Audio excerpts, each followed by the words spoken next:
The purpose for relationship is friendship, partnership, and companionship. For God said it was not good for a man to be alone. Let me make him a helpmate suitable for him. God understood this. Therefore, why do you need a partnership? Why do you need a friendship? And why do you need a relationship? Or why do you need companionship? Because God said it was not good for a man to be alone. Let me make him a helpmate suitable for him. Now listen, the whole essence of relationship is about building a future together. It's about building your lives together. It's about building each other up.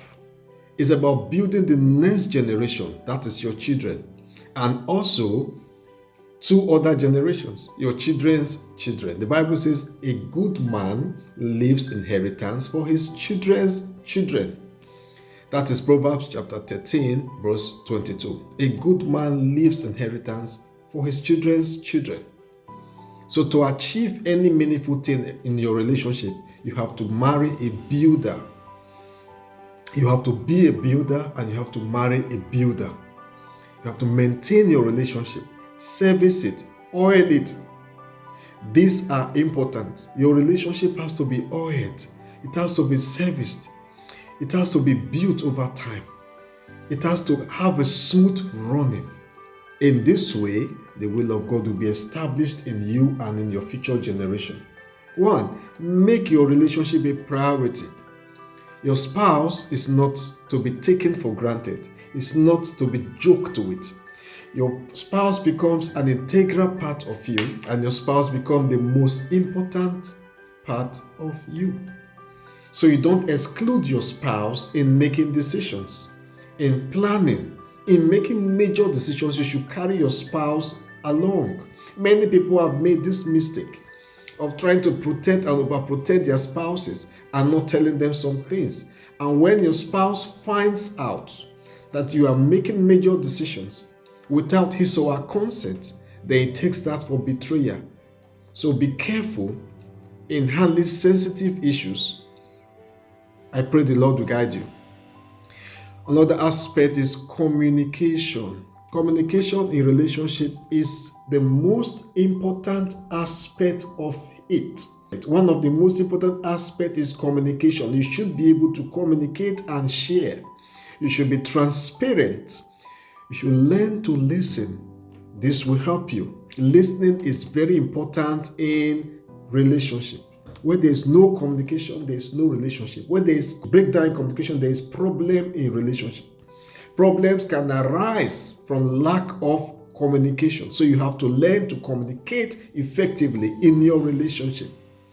Women like communication. They like to hear assurance. They like to hear hopes. They like to hear sweet things. They like to laugh. They like to hear jokes. They want to hear you talk. And you must be able to communicate your plans, communicate your feelings, your emotions. You have to communicate all the time. They like you to text them, to write them, to keep in touch. You don't just disappear. You don't just take communication for granted. You have to create quality time to communicate and understand your spouse. And when you do not have an understanding, you have to ask questions. Ensure you ask. Don't assume. Learn to listen. If you learn to listen, a lot of problems will not come up in the first place. So, argument is an integral part of it. Argument must come, but when there's an argument, you should also understand how to handle this argument. You should keep your argument and keep your mouth to the point. Stay on the point. Don't leave the point and attack the personality. Don't leave the point and attack and insult the person. Argue your point, and you don't have to win an argument. What is your gain if you win an argument and lose a wife? If you win an argument and lose a husband, what is your gain? What is the need? What is the essence? So you have to learn when to cut an argument. If an argument is not making headway, if an argument is not making impact, if an argument is not needed, if an argument is not necessary, cut it off. Forgiveness. You have to learn to forgive. You have to learn to tolerate. You have to learn to be patient with your spouse. Understand one thing about your spouse. The Bible says you should forgive. Therefore, you must forgive, whether you like it or not. You have to learn the act of forgiveness. The greater partner forgives the more. So forgiveness is a gift from God to help you cement your relationship. It cements the relationship. It unifies the relationship. It helps the relationship to go on. All right? There's no relationship that can exist without proper forgiveness, because they will hurt you. Your spouse will hurt you knowingly and unknowingly. You have to bear in mind that your spouse is a good person, that your spouse only acted on the wrong information. So you have to learn to forgive. Forgiveness will help your relationship last longer. Believe that your spouse has a genuine intention. Separate the person from the fault. Separate the person from the mistake. Learn to forgive and be empathic. Take responsibility. When there's an argument, don't push all the blames to your partner. Take responsibility for some of the blames, even though you are not directly responsible for those faults. Take responsibility. That's how to share with your partner. Take responsibility for some of the blames. Don't play the blame game. Don't always play the victim. Okay? Take responsibility. Reconcile the difference and move on. That is a height of maturity. It is better to win a spouse than to win an argument and lose a spouse. An argument must be well taken care of. So forgiveness is very important. You have to understand this. You have to take responsibility and apologize when need be, when necessary. When you need to tender an apology, please do it. It won't take anything away from you. It will only make you a better person. Aim to grow together. In your relationship with your spouse, aim to grow together. When you get married, you stop using the word I when talking about your future. Use the word we. Women like to hear this, and this is a fact. When a man talks I, this is a problem. The woman can begin to believe that this man doesn't have her in the plan. Okay? So learn to use the word we. We means that you carry her along. We means that she's part of your future and she has a role to play, and you acknowledge that. Relationship is about building the future together. Aim to grow together. Marriage is a place of growth, and understand that no meaningful growth can take place without a mistake. People make mistakes so that they can learn and grow. Give room for that. Empower your spouse. Make sure your spouse is learning something that will be beneficial in the future.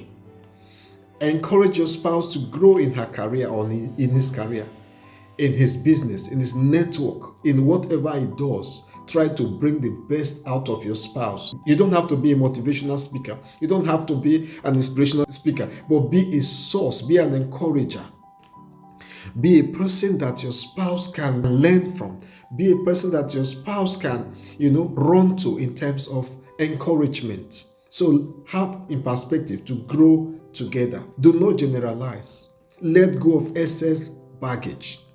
Let go of what? Excess baggage. Don't carry over bitterness, disappointment, suspicion, mistrust from previous relationship into your current relationship.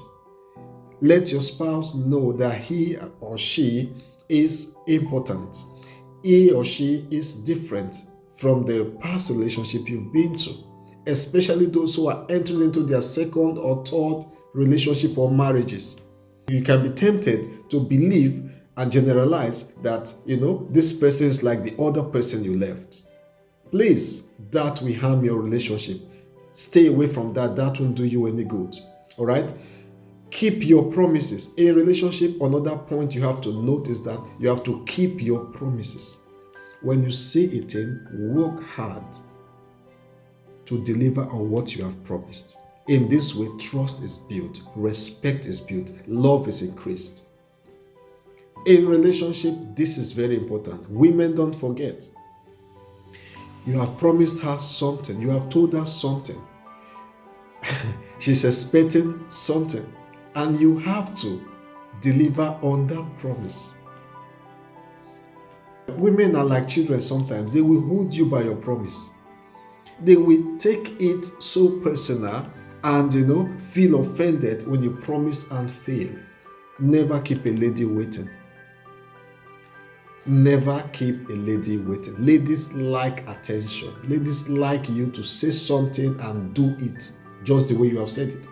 They even like you to say a little and do more than to say more and do a little or do nothing.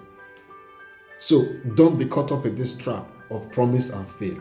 Many guys have lost, good relationships because they just say things casually and they don't work at fulfilling it.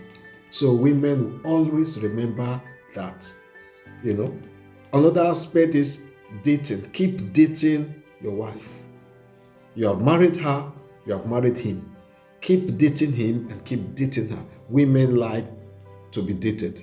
Women like you to keep dating them. They like you to keep treating them as girlfriends. Whatever the age of a woman is, it doesn't matter. Most times when I go to restaurant, I see a woman and a man on a date, and what I see is that I see the woman is feeling so young. Sometimes the woman could be probably a grandmother. She could be in the age bracket of a grandmother or a great-grandmother, so to speak. But you see her still feeling so young and so happy, so lively. You see life in her eyes, you see light in her eyes, you see hope in her eyes when she's on a date. So create time. Don't allow too much activities to take you away from your spouse. Activities will contend with your time. Yes, job, career, other things, family, other things, children, day-to-day activities, religious activities, every kind of activity you are involved in will demand for your attention, but try to create time for family. It is called family time. If it's once in a week, if it's once in a month, or as agreed by both partners, ensure you take your wife or your husband out. Have time for family, have time for retreat, have time for yourselves. Relationship is a lifelong thing. Therefore, it is a marathon, not a sprint. It is a marathon. Keep this in perspective and always ensure that you do your part. Your partner needs attention, irrespective of age, irrespective of status, irrespective of your commitment. Your partner needs and deserves quality time. Your real family is your partner. Your children will come, they will grow, and they will live. But your partner, that's why you have to build friendship, partnership, and companionship. Your partner is actually yours for life. Your children will live, they will find love, they will grow, they will live and become visiting members of the family. This is where many women don't get it. When they start raising children, they divert all attention to children, especially our own dear African women. They love children so much, they starve their husbands of attention. They just tell you the children is everything. Yes, children are important, but they will leave, madam. Your children will leave you someday. There's an age your daughter will get to, you begin to pray that she should be married away. There's an age your son will get to, you begin to pray that he should find love and he should marry away. He should go away. And Bible says a man shall leave his father and his mother and cleave to his wife, and they shall be one. So they will leave. Who will be left? The person that will be left will be your spouse. So how have you treated your spouse from the beginning? What kind of friendship, what bond have you built? How is the companionship? How is the friendship? Remember, your married partner is your partner for life. It's your friend for life. It's your companion for life. You will live together. You cry together. You will do everything together. Life goes on.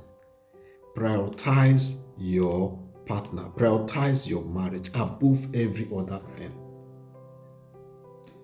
Lastly, but not the least, pray together. Pray together. Stay together. Pray together. Encourage each other from the word of God. Women love the word of God. And the more a woman hears the word of God, the more beautiful she becomes. The more a man hears the word of God, the more of a husband material he becomes. It makes your marriage and your relationship so sweet. So encourage your partner, encourage your wife to be involved in God's work. Encourage your husband to be involved in kingdom's work. In this way, you experience peace. You experience joy in your marriage. I pray for you that your marriage will be a good one. Your marriage will be sweetened. Your marriage will not break up. Challenges will come, but God will see you through. Your marriage will not be a bad example. Your marriage shall raise good children, shall raise good leaders, shall be a point of reference, and shall give glory to God. In the name of Jesus, I pray. Amen. My name is Emmanuel Excel Obedi, and I'm speaking for the Viral Gospel Video. Until I come your way next time, God bless you and keep you. In Jesus' name, amen.